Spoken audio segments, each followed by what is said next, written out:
Was I wrong for what I did? Should I have just let them go, let them live their lives and swallowed the bitter pill of betrayal? Or was every single move I made, every agonizing decision, completely justified in the face of such an unimaginable horror? Tell me, honestly, if you would have done the same thing. Because I still wake up some nights, drenched in sweat, replaying the moment my sister, my own flesh and blood, stood there, a smirk playing on her lips, and told me, "You'll never see them again." She said it with such chilling finality, her eyes glittering with a malicious triumph that I still can't reconcile with the girl I grew up with. And beside her, my husband, the man I swore vows to, the father of my children, stood silent, a coward, his gaze fixed somewhere over my shoulder as if I was no longer even worthy of his attention. They were leaving, not just leaving, but taking my entire world with them, across an ocean, to a country where I had no ties, no resources, and no hope of ever reaching them. My children, my babies gone. It started as most nightmares do, subtly, innocently enough. My life before this was, well, it was good. Not perfect, no life ever is, but stable, happy, filled with the kind of comfortable rhythm that comes from a loving family and a supportive husband. Mark and I had been together since college. He was the charming, easygoing guy who could make anyone laugh, and I was the more grounded, practical one. We balanced each other out. We had 2 beautiful children, Lily, who was 6, and Tom, a rambunctious 4-year-old. Our house, a cozy two-story in a quiet suburban neighborhood, was always filled with laughter and the delightful chaos of young kids. My sister, Sarah, was always part of the picture. She was 3 years younger than me, and while we were different, I was studious, she was more bohemian. I was a homebody, she craved adventure. We were close. Or so I thought. We shared secrets, holiday traditions, and a lifetime of memories. She was Aunt Sarah, the cool aunt who always brought the best gifts and knew how to make the kids shriek with laughter. She'd often stay with us for extended periods, especially when she was between jobs or relationships, which seemed to happen with increasing frequency. I never minded. Family was family. Looking back, the signs were probably there, faint whispers I chose to ignore. Sarah had always been a bit competitive. When I got into a good college, she started dating someone from an even more prestigious one. When I got my first promotion, she quit her job to travel the world, posting enviable pictures from exotic locations. It was never malicious, not overtly, more like a constant need to one-up to prove herself. I just saw it as her independent spirit. Mark, too, was always very kind to Sarah. He'd help her fix her car, give her advice on job applications, and listen patiently to her latest dating woes. I thought it was sweet, a sign of what a good, supportive husband he was, how welcoming he was to my family. They developed an easy rapport, a comfortable banter that I often admired. It never struck me as anything more than brother-in-law and sister-in-law dynamics. How naive I was, how utterly blind. The shift started about a year before everything imploded. Sarah had moved back in with us after a particularly nasty breakup. She'd lost her apartment, her job, everything. My heart went out to her. I told her she could stay as long as she needed, no questions asked. She was withdrawn at first, barely eating, spending most of her time in her room. I tried to cheer her up, but she just seemed distant. Then slowly she started to emerge. She'd help with the kids, cook dinner, even take on some of the household chores. I was grateful. I thought she was finding her footing again, but then the little things started. She'd start wearing my clothes, sometimes without asking, sometimes after I'd already worn them. She'd subtly change my makeup routine, telling me my usual look was outdated. She'd offer unsolicited advice on my parenting, my cooking, even my relationship with Mark. "You know, Mark really likes it when you do your hair like this," she'd say, referencing a style I'd tried only once. "Or maybe if you were a bit more spontaneous, you and Mark wouldn't be so predictable." I brushed it off. Stress, I told myself. She was going through a tough time. She was just trying to help. Then came the whispered conversations. I'd walk into a room and they'd suddenly fall silent, looking at me with startled expressions. Mark would try to cover it with a forced laugh, just talking about the game, honey. Sarah would just smile, a little too sweetly. I felt like an outsider in my own home. My intuition, that quiet, insistent voice, began to prickle, but I silenced it. I told myself I was being paranoid, jealous even. My husband and my sister, unthinkable. The thought itself was so repulsive, so taboo, that I pushed it deep down, refusing to acknowledge its existence. I was wrong to ignore it. I should have trusted myself. I should have seen the way their eyes lingered on each other, the way their hands sometimes brushed for a beat too long, the way they shared private jokes that I wasn't privy to. One evening, I came home early from a work event. The house was quiet, too quiet. I found them in the living room. Sarah was sitting on Mark's lap, her arms around his neck, their heads close together. They weren't kissing, not exactly, but the intimacy, the sheer brazenness of the pose, hit me like a physical blow. My breath hitched. They looked up, startled, as I dropped my briefcase with a clatter. Sarah scrambled off Mark's lap, her face flushed, a guilty expression flashing across her features before it was quickly replaced by something cold and defiant. Mark just stared, his face pale, his mouth slightly agape. What is going on here? I managed to stammer, my voice barely a whisper. Mark immediately launched into an explanation, stumbling over his words. Honey, it's not what it looks like. We were just talking. She was upset, and I was comforting her. Sarah, however, said nothing. She just stood there, arms crossed, a smirk playing on her lips, her gaze challenging me. That smirk, it was the first time I truly felt fear. Not just anger, but a deep, chilling fear. The next few weeks were a blur of screaming matches and tearful accusations. Mark denied everything, swore it was a momentary lapse, a mistake born of Sarah's vulnerability and his misguided attempt to be a supportive brother-in-law. Sarah, for her part, remained largely silent, letting Mark take the brunt of my fury, occasionally interjecting with a subtle jab. You know how dramatic she gets, Mark? Or honestly, it's not that big a deal, is it? My trust was shattered, but for the sake of the children, I tried. I really did. I suggested therapy, individual and couples. Mark agreed, seemingly remorseful. Sarah, of course, refused. She said she couldn't bear to be in the same room as me, given my unjustified accusations. She moved out, claiming she needed space, but she stayed in town, just far enough away to maintain plausible deniability, but close enough to linger like a shadow.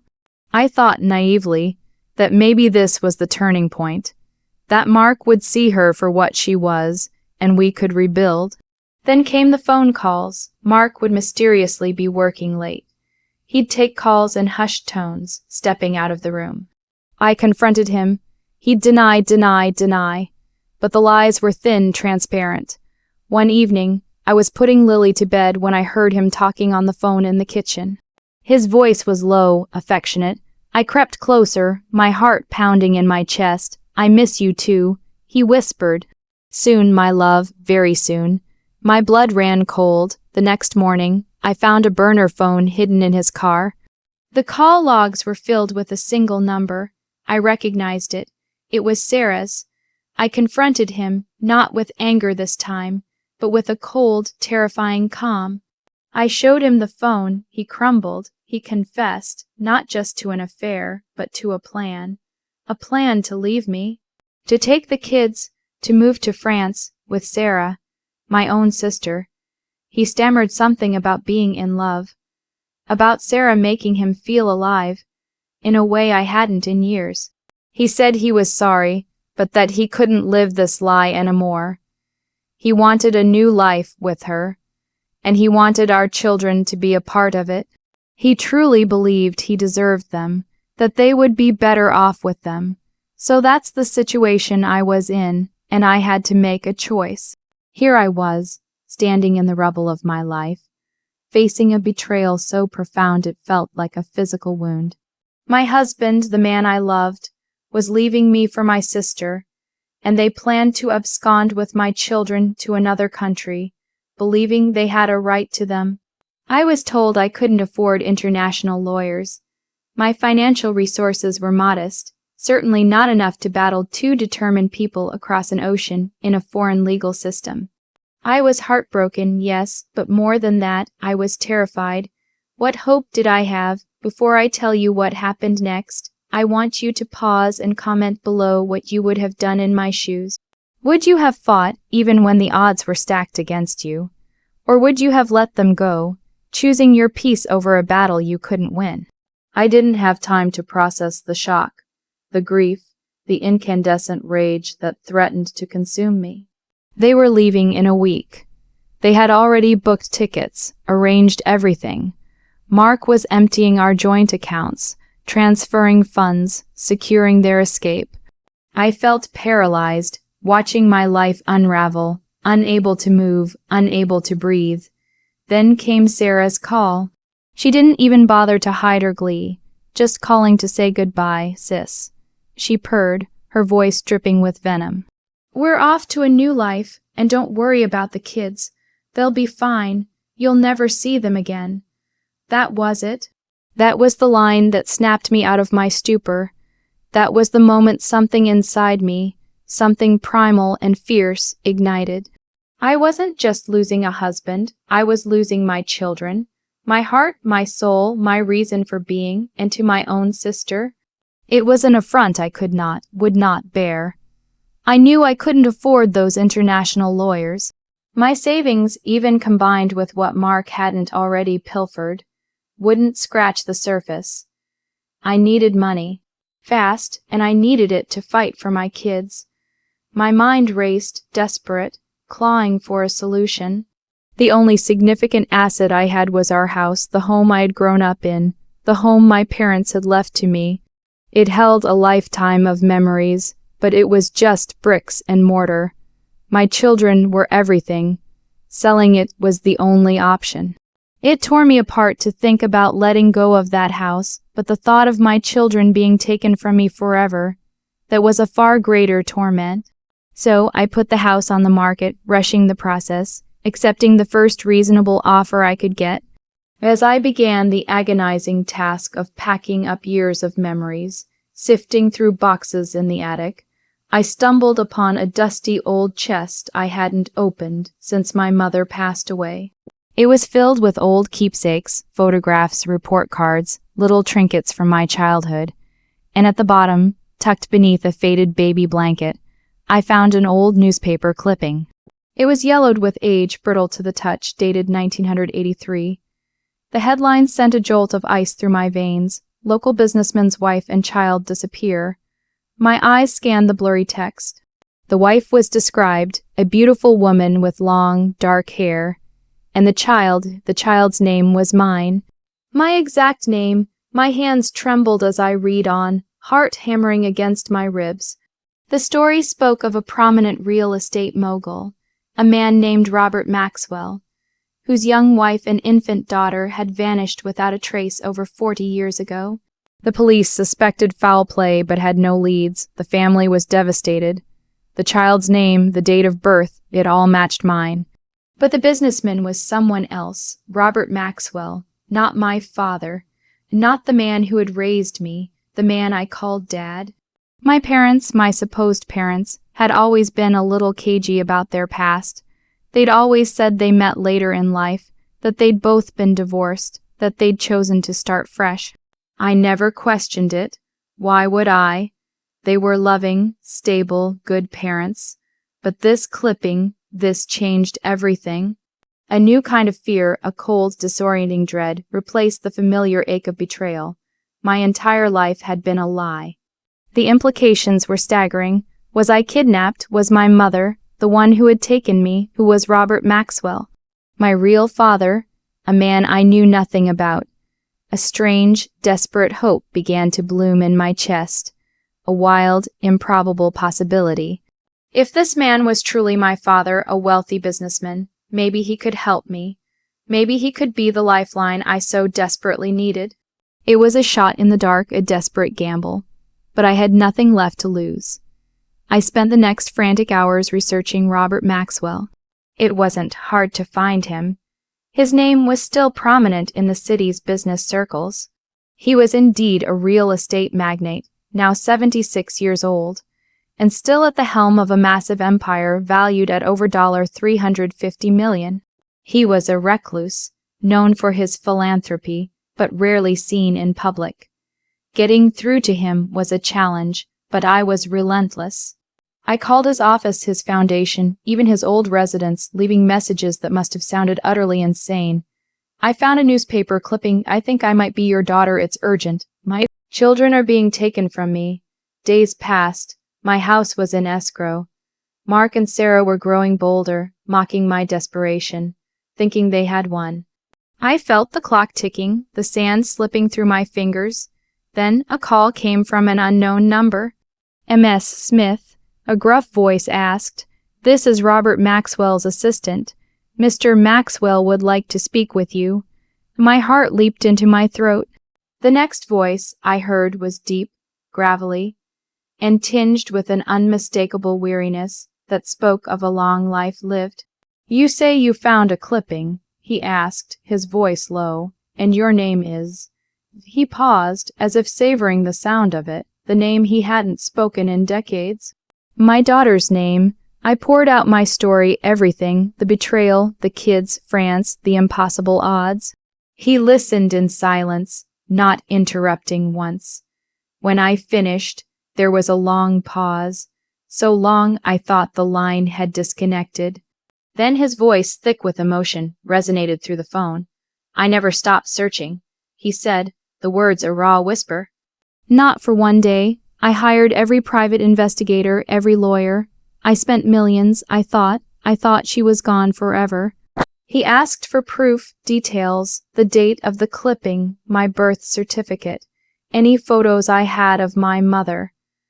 I sent everything I could, emailing him scans from my phone, my hands shaking. The next day, a private jet landed at the local airport. Not just an assistant, but a team of legal professionals, security personnel, and a DNA specialist. Robert Maxwell wasn't playing games. He was moving with the swift, decisive action of a man who had waited 40 years for this moment. The DNA test was done in a sterile room, a simple swab that felt like a lifeline. The results came back within 24 hours. A 99.9% match. I was his daughter, his long-lost daughter. I met him in person the following day. He was an imposing figure, even at 76, with keen, piercing eyes that mirrored my own. When he saw me, a flicker of something profound crossed his face. He didn't say much, just reached out a hand incredibly gently and touched my cheek. "You have your mother's eyes," he said, his voice raspy. He listened to my story again, this time in person, his jaw tight, his gaze fixed on mine. When I finished, he looked at his lead attorney, a stern woman with a no-nonsense demeanor. "Do whatever it takes," he commanded, his voice suddenly imbued with an authority that left no room for doubt. "Get her children back, and make sure they never see the light of day again." He wasn't talking about my children. He was talking about Mark and Sarah.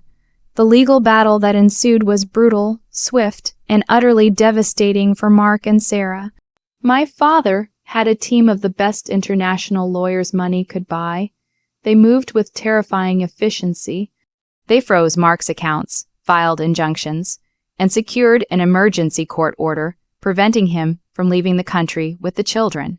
When Mark and Sarah showed up at the airport, confident in their escape, they were met by a phalanx of security and legal professionals.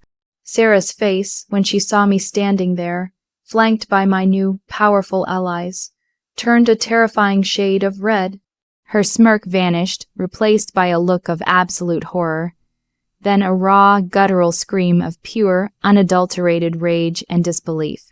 Mark, as always, was a spineless coward. He tried to hide behind her, then tried to plead his case, stammering apologies that were far too late. The children were returned to me that very day. Lily and Tom, confused and frightened, ran into my arms, clinging to me as if they'd been gone for years. It was the sweetest, most profound reunion of my life. The legal proceedings against Mark and Sarah were swift and merciless. They faced charges of parental abduction, fraud, and a host of other offenses. My father's legal team unearthed every dirty secret, every questionable financial dealing. It turned out Sarah had been manipulating Mark for months, carefully orchestrating their escape, convincing him that I was a bad mother, an obstacle to their true love. They were both stripped of everything. Mark lost his parental rights, his career, his reputation. Sarah, already with a history of minor legal troubles, was facing a long prison sentence. My father saw to it that they would be held accountable for every single thing they had done. The house, my childhood home, was still sold, but the money was now a small fraction of my new reality. My father, Robert Maxwell, not only ensured I was financially secure beyond anything I could have imagined, but he also welcomed me into his life, into his family. He spent hours telling me about my mother, about their life together, showing me old photographs, sharing stories I should have grown up hearing. I learned that my mother, the woman who raised me, had been my real mother's best friend.